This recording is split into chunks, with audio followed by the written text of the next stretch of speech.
Welcome to the Toni Ridge Hour. Today's production is going to be on hot stone massage. We have our client already prone, already covered and draped. We're going to kind of start with some compression to palpate and feel any tense areas. Please note that the table is a little high for me, but that's because I've got associates who are also much taller, so catering to their heights. Once we kind of have an idea of what's going on, we're going to undrape the area we're about to work on.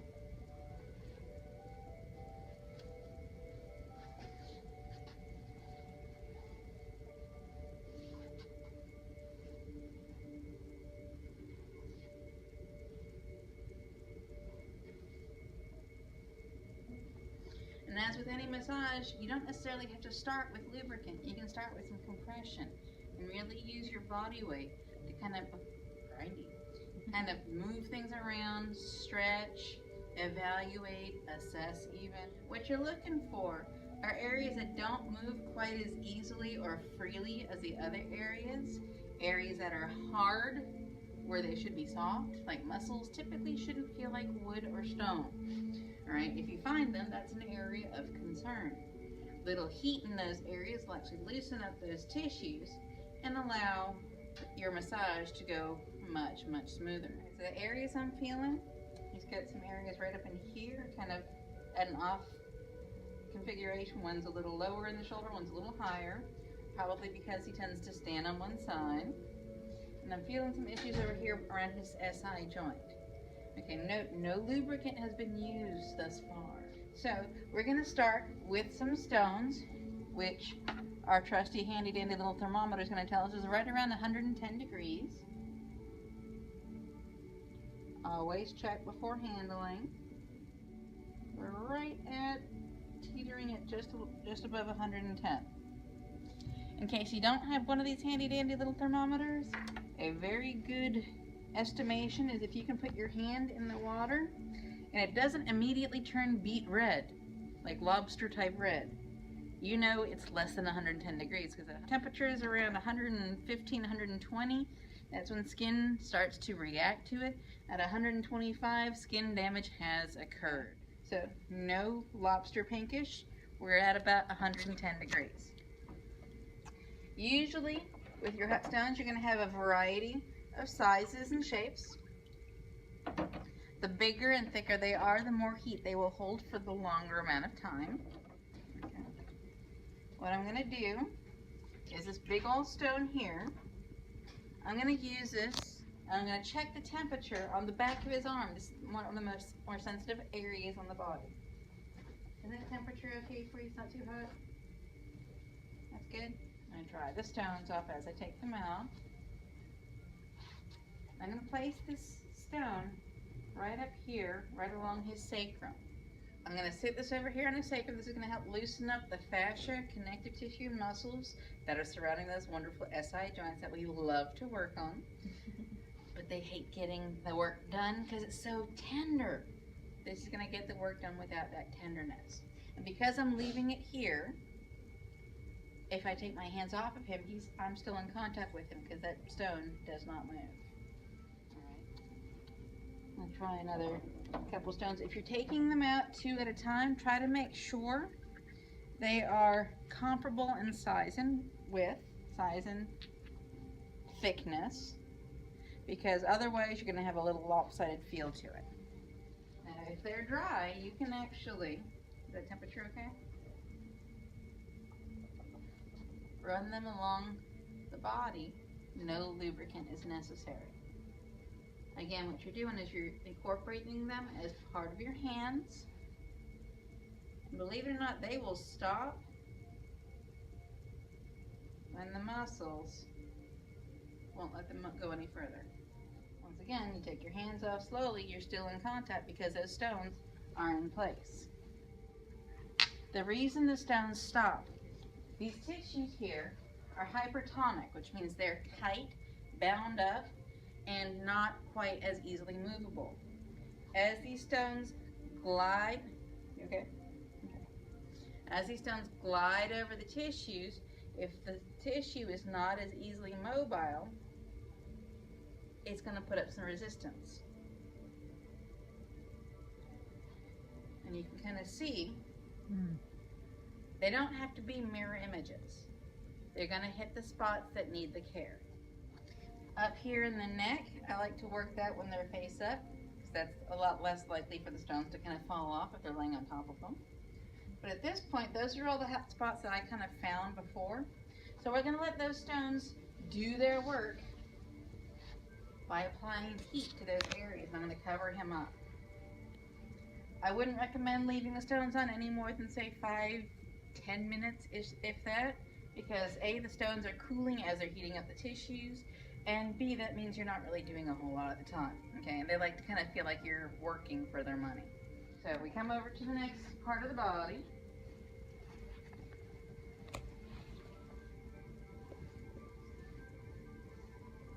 Again, we're going to start by palpating, feeling for those tight areas.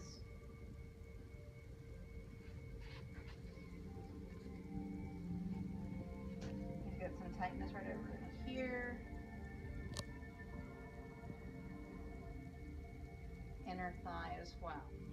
Again, I can grab and hold these stones so I know they're not going to do any damage to the client. If they did, they'd have done damage to the hands already. I have two slightly different sizes. One's for the smaller tissue, one's for the larger tissue. And I'm going to apply them just like I did before. And once it hits a tight spot, the stones themselves will stop. Hopefully not sliding off. There we go. And I'm going to, again, cover this up. If you have a stone that's a little stubborn and keeps on trying to slide off, you could,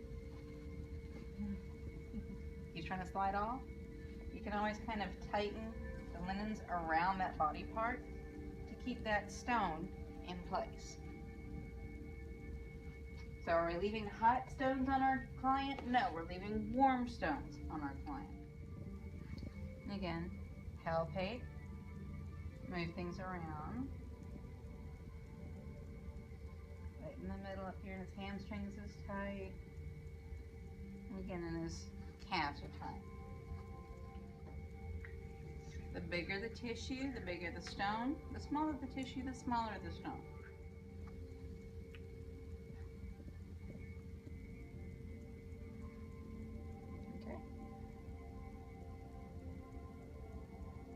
Now, because I'm using the body to tell me where the stones need to stay, each hot stone massage is going to be unique. In fact, each hot stone massage I give to even the same client will be unique because of the differences in the tension patterns in his muscles and bodies as we work. Now we've applied the stones to the entire body. Now we're going to go up and start to remove them. Now when I remove them, this is when I start to add the lubricant. And just a little dab. I prefer to use a deep tissue cream because it doesn't quite have as much slip as oil does. It's got just enough without being too much. And what I do, I'll turn them over. And I spread that lubricant all along the stone so it fills in all the little cracks and crevices. And then incorporate those stones as part of your hand in a nice deep massage. You can even change the angle of the stones, get a slightly deeper massage, or even go right down that wonderful groove to really get at those erector muscles, those multifidi, the rotatoras. You can really get into them with that deep pressure that you don't really have to apply too much with. Just use those stones.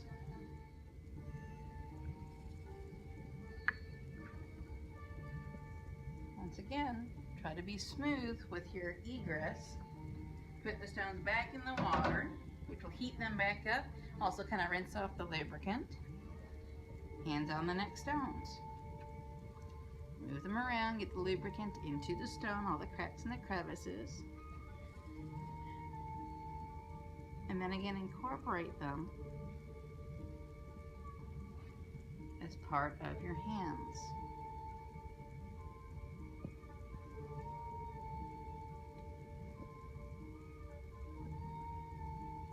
And you'll notice too that the stones aren't stopping this time. The heat is actually loosening up the tissue that they were on enough to have a free floating stone. And yes, the lubricant kind of helps a little bit, but I'm not hitting that speed bump that I was hitting before.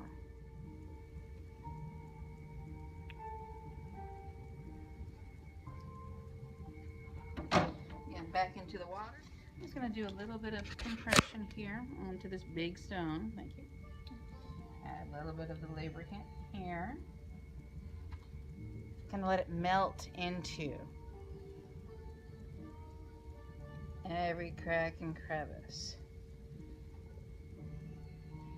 Now we're not going to go directly up the spinous processes. We're going to go up either side, because this big stone, there doesn't take a whole lot of push to get some good pressure on it.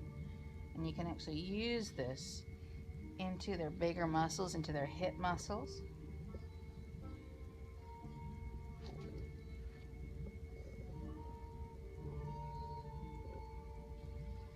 Again, you can change the angle of how you hold it to get more pressure. And when it's a big stone like this, especially if you have little hands, it's okay for your hands to have a buddy. You can use a two-handed hold for this stone and kind of plow through some of that tightness. Keep your palpation sensory up to a maximum, because you might hit something and realize, hey, that's tight and I didn't feel that before. So we're going to work on that.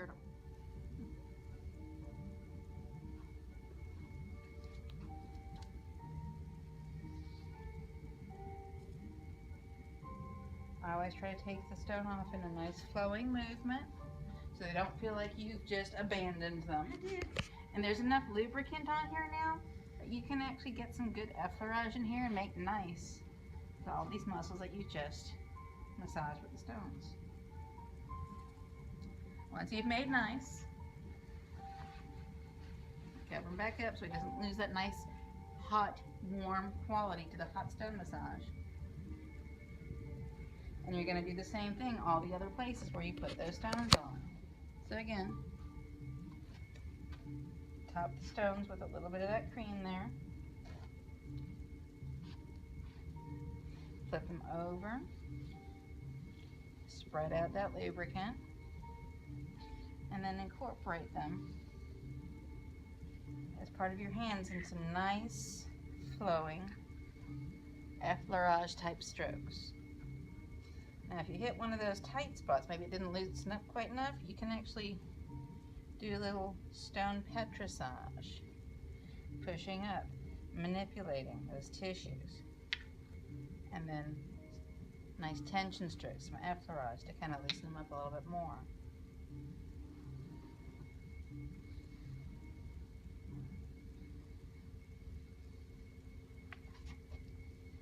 And remove smoothly.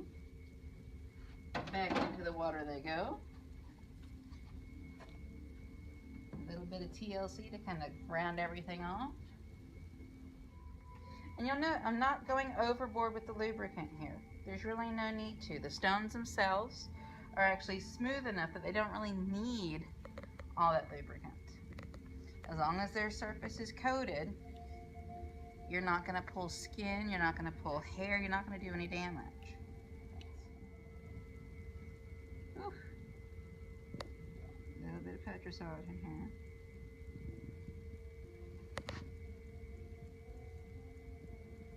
And note how these stones are sitting. They're kind of sitting in the palm of my hand.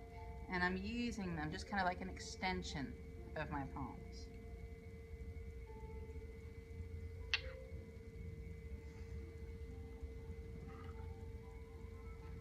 You can drag your fingers along them as well.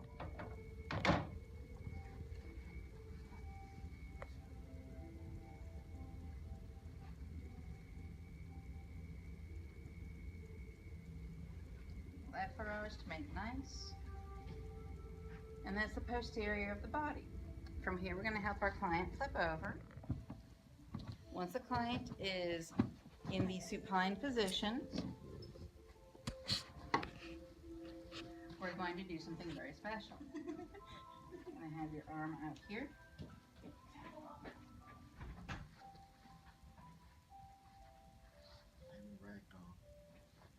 So what I'm going to do, on the count of 3, I'm going to help you to sit up. You ready? 1, 2, 3. Okay, so sit up, hold the linens in place. I'm going to find evenly sized stones to put on either side of the spine. How'd you do it? Either side of the spine. We know you. So what we're doing here is we're making a nice little track for his spine to kind of sit right into. Okay? And we're going to cover this with a towel so it's not directly up on his skin, because when he's laying on top of them, more heat's going to transfer up into him. Okay? On the count of 3, I'm going to help you lay back. 1, 2, 3. How's that feeling? Feels right, Brian. Good. Feels right. Now, much like we had the big stone in his sacrum before, we're now going to use it as a neck rest. So lift your head for me. And put it again up under this toe, back down. How's that feel? Good. Now, the places that we're going to work on the anterior of the body are going to include the arms and the legs. So I'm going to work the legs first because they're going to kind of get in the arm's way. Again, you start off with some compression to kind of feel where those tight spots might be.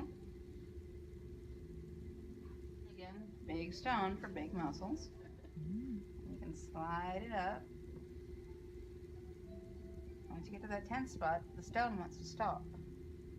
So you let it. Since that was the only tight spot I really felt, we're going to just kind of tuck, keep it there, and move on to the other side. Now it might seem like you're doing a whole lot of back and forth, but the client doesn't feel it. They feel, okay, hot, nice, warm, drool, and then, you know, oh, it's over? That's all they're going to feel. So again, yeah, nice tension up in here.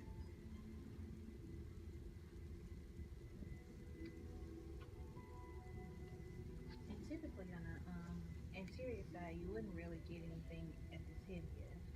Not really, not unless they had some shin splints or some kind of anterior tibial issues.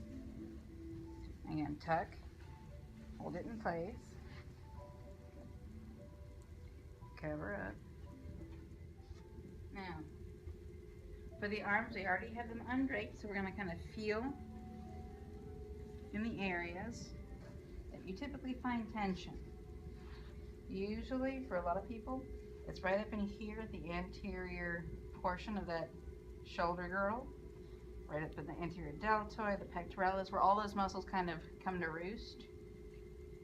And then people's hands as well. Nose up or?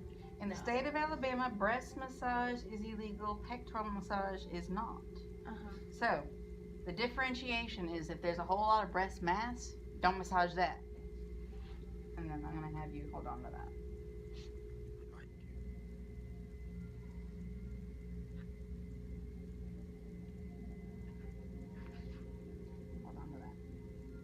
By having them hold on to a stone here, you're actually having the heat transfer to all the different joints in their hand, all throughout their fingers, their palm, and up into their wrist, depending on how big the stone is. All right? And for anyone who works with their hands, this is going to be wonderful. Okay?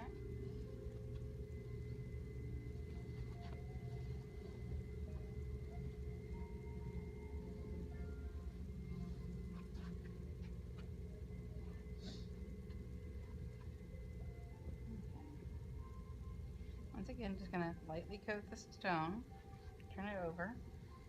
and work into that muscle that you just melted with that nice warmth. So I guess technically it's a warm stone massage, not quite a hot stone massage. Put the lid on there.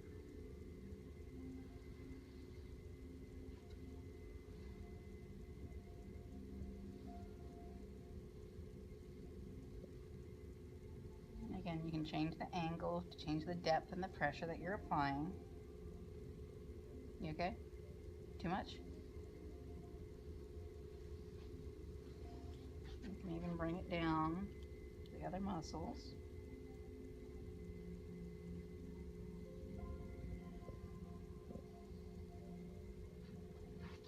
Then back into the water and make nice with the muscles. So nice effleurage. And again, there's already enough lubricant on there. You don't need to keep on re-adding.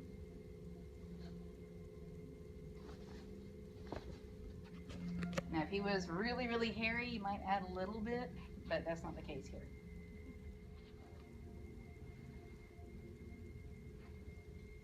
So again, coat the top, nice even coating. Flip it over. Use a little compression as you go up and down the muscle. Don't forget, these stones are still working along the body wherever they're still left. So it's kind of like a heating pad.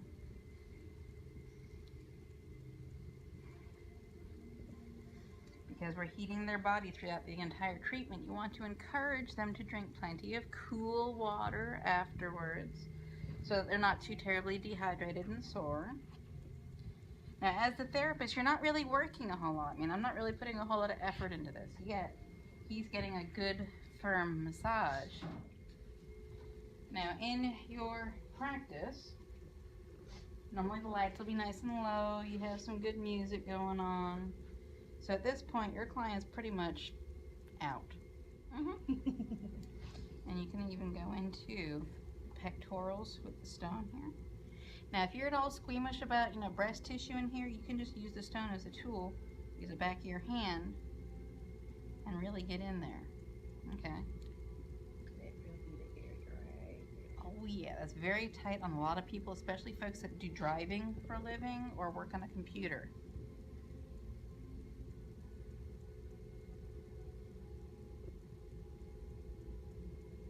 You okay? I'm in paradise. He's holding onto this, and we're gonna slowly take it out. Apply the lubricant.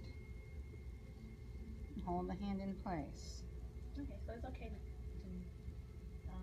the massage like that with your arms. Okay. Absolutely.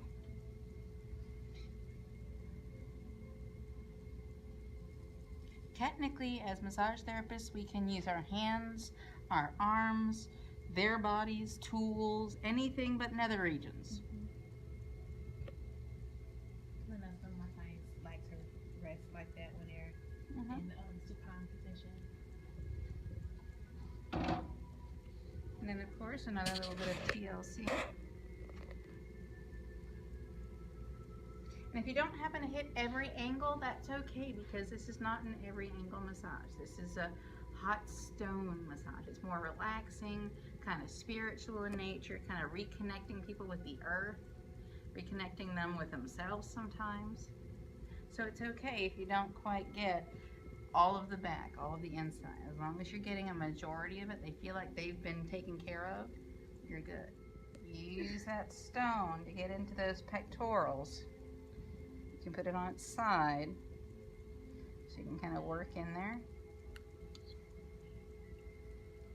And then incorporate them as part of your hand. See, I'm not really a big oil fan, alright?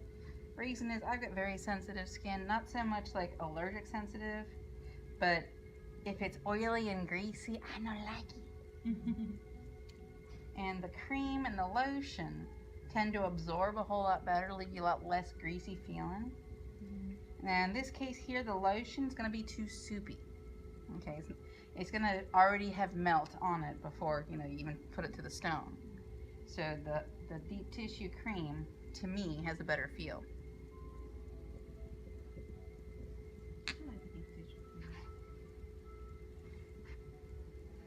Again, a little TLC.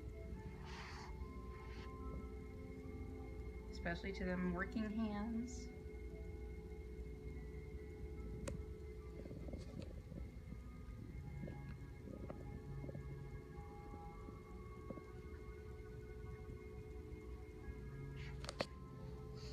Now we do have stones up under the body, okay? You have two choices. You can either leave them there and end the massage and let them kind of get up with the stones in place. In which case you're kind of risking them dropping, breaking, cracking, throwing, taking them home. Craziness, I know, but strange things happen. Okay. I like to try to remove them all. And I'm just lifting the head enough to get the stone out from under it. Again, just a little dab.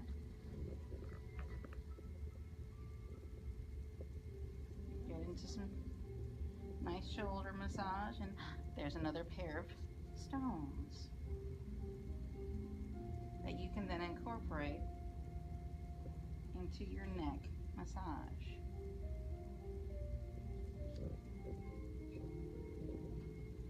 And really, I'm just using the edge here and following up alongside either side of the spine.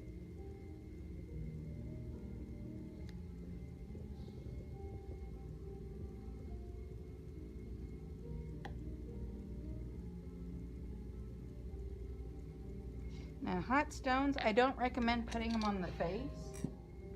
If you had some cold marble stones, you could probably do that, kind of make things tight, but cold and hot, unless they're expecting it, it might just shock them and you might get that little reaction, okay? Now, to complete this massage, I'm going to help you sit up, okay? On the count of 3, ready? 1, 2, 3.